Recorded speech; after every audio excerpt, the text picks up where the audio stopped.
की शुरुआत 3 अप्रैल 2020 से होती है, जहाँ पूरी दुनिया में खतरनाक वायरस तेजी से फैल रहा था। तकरीबन 3 लाख लोग इसकी लपेट में आकर अपनी जान से हाथ धो बैठे थे, तो इसीलिए अमेरिका और बाकी मुल्कों में कर्फ्यू लगा दिया गया ताकि लोग अपने घरों में ही रहे, बाहर ना निकले। जिसके बाद हम एक फूड स्टोर यानी जहाँ खाने पीने का सामान मिलता है, वहाँ एक लड़की को देखते हैं जो कि घर का सामान लेने के लिए आया हुआ था। जी हाँ, तभी उसके पास किसी अनजान आदमी का मैसेज आता है जो उससे पूछता है कि पार्टी करें। तब ये पूछता है कि आखिर तुम हो कौन और ऐसे मैसेज क्यों कर रहे हो। तब वो अगला आदमी फिर से अजीब बात करता है कि अगर तुम्हें ये वायरस हुआ फिर हम पार्टी नहीं करेंगे, अगर तुम महफूज हुए तो पार्टी की जाएगी। तब ये फिर से उससे पूछता है कि भाई आखिर तुम हो कौन, पर वो कोई जवाब नहीं देता। अब जब ये काउंटर पर पैसे देने जाता है तो पीछे से वो इंसान इसकी तस्वीर बनाकर सेंड करता है, जो देख के काफी डर गया था, इसे अजीब लग रहा था। वो सोचता है कि कोई मेरे साथ शरारत कर रहा है मेरा पीछा करके। वो इस चीज को नजरअंदाज करती जब बाहर अपनी गाड़ी के पास आता है तो उस अनजान आदमी की कॉल आती है और तो वो पूछता है कि मैंने तुमसे कुछ कहा था पार्टी का, क्या तुम तैयार हो। ये सुनकर गुस्से में गाली देकर फोन बंद कर देता है, अपने घर के लिए निकल गया था। जैसे वो घर के अंदर आता है तो हम साफ साफ देख पाते हैं कि उसके घर में कोई और भी मौजूद है। घर का एक दरवाजा खुला हुआ था, ये जैसे वो बंद करता है तो एक मास्क वाला आदमी इस पर हमला कर देता है। वो चाकू इसके हाथ में घुसा देता है, जिससे वो जख्मी हो गया था, उसे बहुत दर्द हो रही थी। तो वो कातिल को धक्का देकर अपनी जान बचाने के लिए कमरे में जाकर छुप जाता है। वो अपने हाथ की पट्टी करके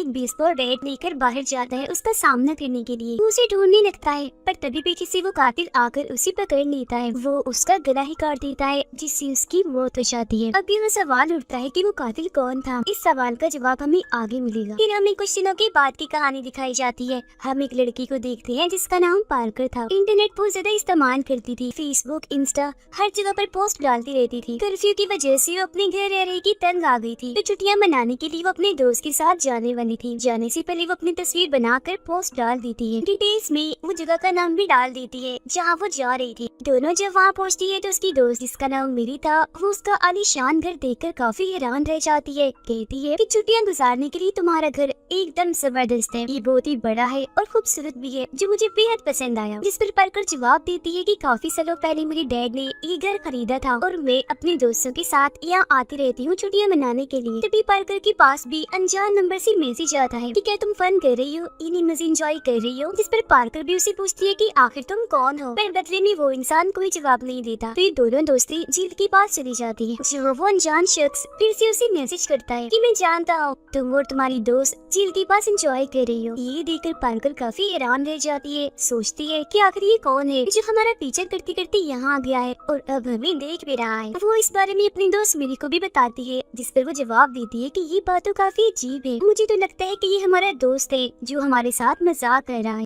रात को जब ये दोनों साथ बैठी शराब पी रही थी तो तभी घर के बाहर एक गाड़ी आकर रुकती है। दोनों खिड़की के पास जाकर बाहर देखती है, जहाँ एक आदमी गाड़ी से बाहर निकलता है, पर उसने हुडी वाला कोट पहना हुआ था तो ये उसकी शक्ल नहीं देख पाती। वो आदमी दरवाजे पर आकर खटखटाता है। ये दोनों पूछते हैं कि कौन है, पर आगे से कोई जवाब नहीं आता। ये चीज पार्कर को अजीब लग रही थी। वो फौरन चाकू निकाल कर दरवाजे के पास जाती है। वो जैसे धीरे धीरे दरवाजा खोलती है तो वहाँ पर तो कोई भी नहीं होता, लेकिन जब उसकी दोस्त मेरी पीछे मुड़कर देखती है तो वहाँ उनका दोस्त था। पार्कर ने भी उसे देख लिया था, तो वो गुस्से में उसे पूछती है कि ये क्या बदतमीजी है। तो वो जवाब देता है कि नहीं, मैंने तो नहीं डराया, मैंने बस दरवाजा खटखटाया था, जब किसी ने नहीं खोला तो मैं पीछे के दरवाजे से अंदर आ गई। पार्कर उससे पूछती है मगर तुम यहाँ क्यों आए हो। वो कहता है कि जब तुमने पोस्ट डाली तो मैंने फौरन देख ली, मैं दरअसल तुम्हें सरप्राइज देने के लिए यहाँ आया हूँ। असल में पार्कर का ये दोस्त उसे पसंद करता है, लेकिन पार्कर उसके बारे में ऐसा नहीं सोचती थी। वो थोड़ी अलग थी, जिसने न सिर्फ इससे बल्कि कई सारे लड़कों से दोस्ती की थी। उससे कहती है कि तुम इसी वक्त फौरन मेरे घर से चले जाओ, क्योंकि मैं और बस मेरी ही यहाँ छुट्टियाँ मनाने आई है, तो तुम यहाँ मत रुको। वो कहता है मैं सिर्फ तुम्हारी खातिर इतनी दूर से सफर काट के यहाँ आया हूँ, तो अभी नहीं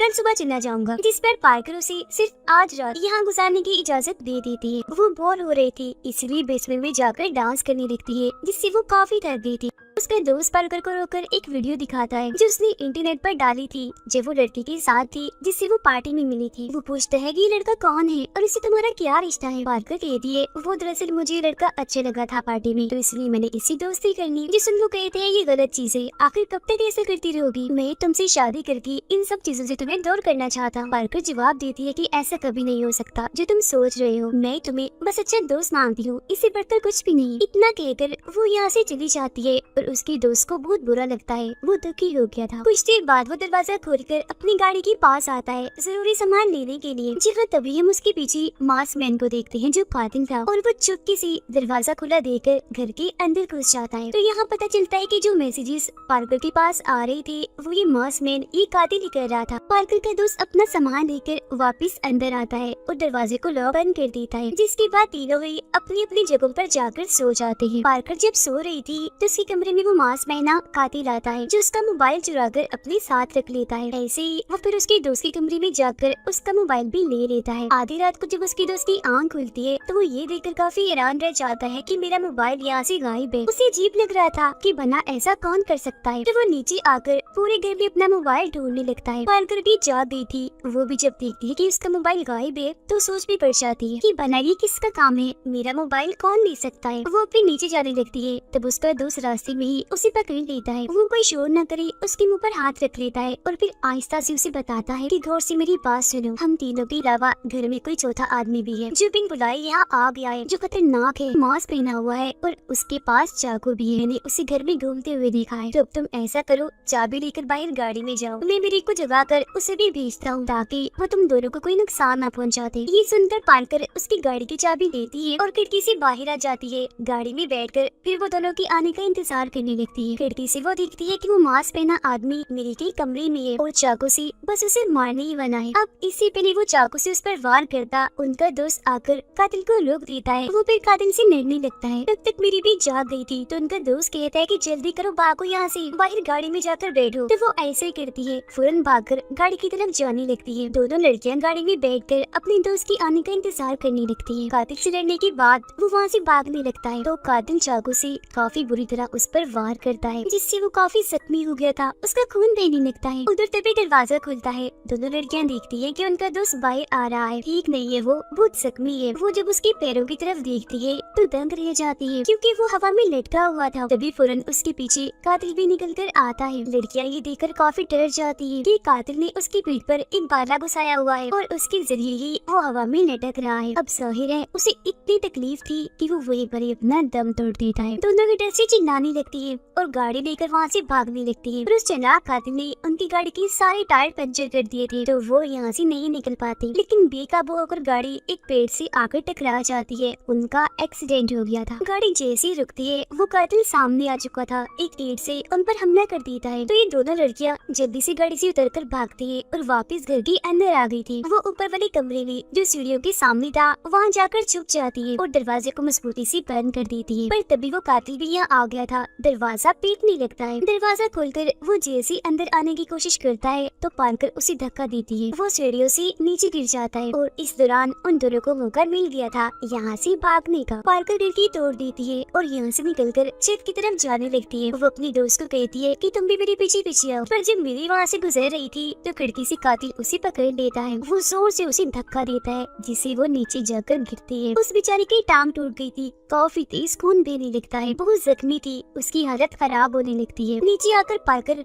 फौरन किचन में जाती है चाकू लेने के लिए। पर तभी यहाँ कातिल भी पहुँच चुका था। वो उसके हाथ में चाकू घुसा देता है जिससे वो जख्मी हो गई थी। लेकिन अभी भी वो हिम्मत नहीं हारती, उसका मुकाबला करती है। पर वो कातिल उस पर भारी पड़ के उसे काफी पीटता है। मगर इसी बीच पार्कर उसके ऊपर आकर स्टील की कोई काफी मजबूत चीज उसके सर में घुसा देती है। तब उसके मुंह से खून आने लगता है और वो फौरन बेहोश हो गया था। ये देखकर पार्कर सुकून का सांस लेती है क्योंकि उसे लग रहा था कि खतरा टल चुका है। पर जब उसकी नजर दरवाजे पर पड़ती है तो वो काफी हैरान रह गई थी क्योंकि इस कातिल का दूसरा साथी भी अंदर आ चुका था। वो अपने साथी को मरा हुआ समझकर दुखी होकर रोने लगता है। पार्कर फौरन यहाँ से भागकर बाहर अपने दोस्त के पास आती है ये चेक करने कि वो मर गई है या जिंदा है। तब उसे पता चलता है कि मेरी अभी जिंदा है, बस उसकी टांग टूटी है। तभी वो देखती है कि कातिल जोर जोर से चिल्ला रहा है और यहाँ उसके पास ही आ रहा है। तो वो मेरी को कहती है कि जल्दी से आंखें बंद करो, मरने का नाटक करो। ये कहकर वो खुद यहाँ से भाग जाती है और उसकी दोस्त ऐसे ही करती है। कातिल जब उसके पास आता है तो उसे लगता है कि मेरी मर चुकी है। तो वो उसे कुछ नहीं कहता और पार्कर के पीछे चला जाता है। पार्कर फौरन कश्ती पर चढ़ जाती है और चप्पू की मदद से चलाना शुरू करती है। वो काफी आगे आ गई थी तो उसे देखकर कातिल आगे नहीं आता, किनारे पर ही रुक जाता है। जबकि पार्कर लगातार आगे बढ़ रही थी ताकि उस पार जो उसका पड़ोसी है उससे मदद मांग सके। कुछ दूर जाने पर वो काफी डर जाती है क्योंकि उसे पता चल चुका था कि कातिल पानी के अंदर ही है, जो उसका पीछे करती करती उसकी कश्ती तक पहुँच पहुंच गया था। वो अब चाकू की मदद से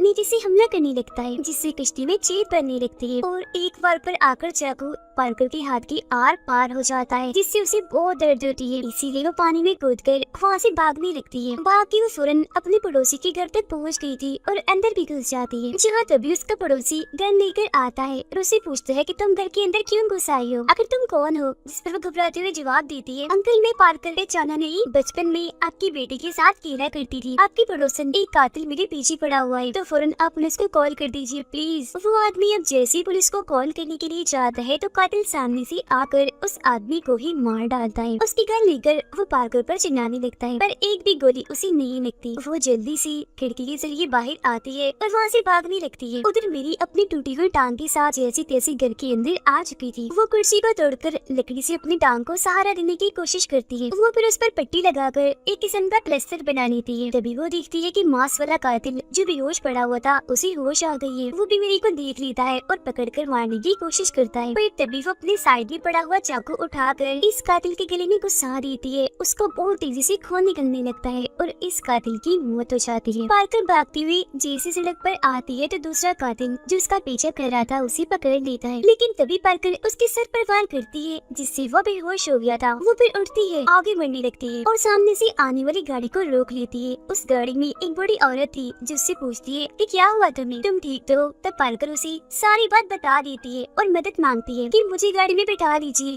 प्लीज और यहाँ से ले जाइए। तब औरत जवाब देती है कि बगैर मास्क के मैं तुम्हें गाड़ी में नहीं बिठा सकती। वो उसे एक मास्क देते हुए कहती है कि ये लगाओ और आ जाओ गाड़ी के अंदर। पर जैसे पार्कर मास्क पहन के अंदर आती है वो फौरन बेहोश हो गई थी, क्योंकि असल में ये औरत भी कातिल से मिली हुई थी और जो मास्क उसने पार्कर को दिया था उस पर बेहोशी की दवाई लगाई हुई थी। ये औरत फिर कातिल को भी गाड़ी में बिठाती है और ये लोग यहाँ से निकल जाते हैं अपने ठिकाने पर। तभी खिड़की से मिली देखती है कि वो लोग पार्कर को बंदी बनाकर गाड़ी में बिठाकर अपने साथ ले आए हैं। तो वो किचन में छुप जाती है उनकी बातें सुनने के लिए। वो उसे एक जगह पर लाकर पहले उसकी वायरस का टेस्ट करती है और फिर उसे होश में लाती है। वो पूछती है कि आखिर तुम लोग कौन हो और क्या चाहती हो, जिस पर वो गाड़ी वाली औरत और वो कातिल दोनों ही अपना मास्क हटा लेते हैं। ये हम देखते हैं कि ये दोनों बूढ़े कपल हैं। बूढ़ा आदमी पार्कर को बताता है कि किचन में जो लड़का मरा हुआ है वो हमारा बेटा है, जो सब तुम्हारी वजह से हुआ है। तुमने इसको भी और हमारे दूसरे बेटे को भी हमसे छीन लिया। पार्कर को जरा भी समझ नहीं आती कि आखिर ये लोग कहना क्या चाहते हैं। जिस पर औरत बताती है कि जब वायरस आया था तब सबको मना कर दिया गया था अपने अपने घरों से निकलने के लिए, पर तुमने बात नहीं मानी। तुम पार्टी में गई जहाँ हमारा बेटा भी आया हुआ था। तुम्हारी रिपोर्ट पॉजिटिव थी, यानी तुम्हें वायरस था। तुम हमारे बेटे से मिली और वायरस उस पर भी लग गया, जो उसकी मौत की वजह बना। अब ये दोनों उस लड़की की ही बात कर रही थी जिससे पार्कर पार्टी में मिली थी, जिसके बारे में उसने अपने दोस्त को भी बताया था। वो दोनों अब कहते हैं कि आज तुमने हमारा दूसरा बेटा भी हमसे छीन लिया तो तुम भी अब नहीं बचोगी, और हमने तो उस इंसान को भी मार दिया है जिससे ये वायरस फैला था। ये वही शुरुआत वाला आदमी जो सुनकर पार्कर कहती है कि सब गलत है, मैं पॉजिटिव नहीं हूँ, मुझे कोई वायरस नहीं था। जिस पर वो उसी उसकी रिपोर्ट दिखाती है जहाँ पार्कर पॉजिटिव थी, उसे वायरस था। तो वो कहती है कि तुम अभी भी झूठ बोल रही हो, आखिर तुमने ऐसा क्यों किया। उधर चुपके से मेरी लैपटॉप लेती है, इंटरनेट इस्तेमाल करके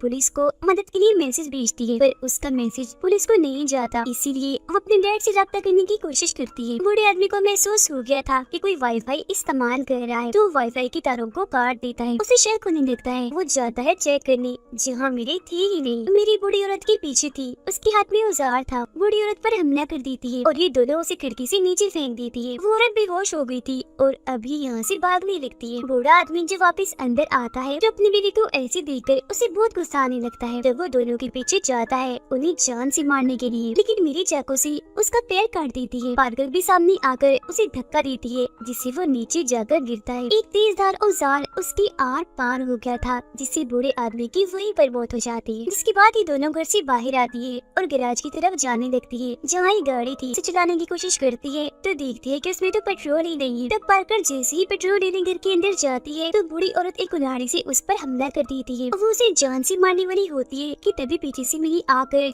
उस पर हमला कर देती है, जिससे वो पेट्रोल जो मिली के हाथ में था बूढ़ी औरत पर गिर जाता है। तो मेरी बूढ़ी औरत की जेब से लाइटर निकाल कर उसे जला देती है और यहाँ उसकी भी मौत हो जाती है। फिर ये दोनों बाहर आती है और देखती है कि यहाँ पुलिस आ गई है। दरअसल पुलिस इन लोगों को ही बचाने के लिए आई थी, क्योंकि मैसेज जो सेंड नहीं हुआ था बाद में वो हो गया था। दोनों की ये जान बच गई थी। ये कहानी इधर ही खत्म हो जाती है।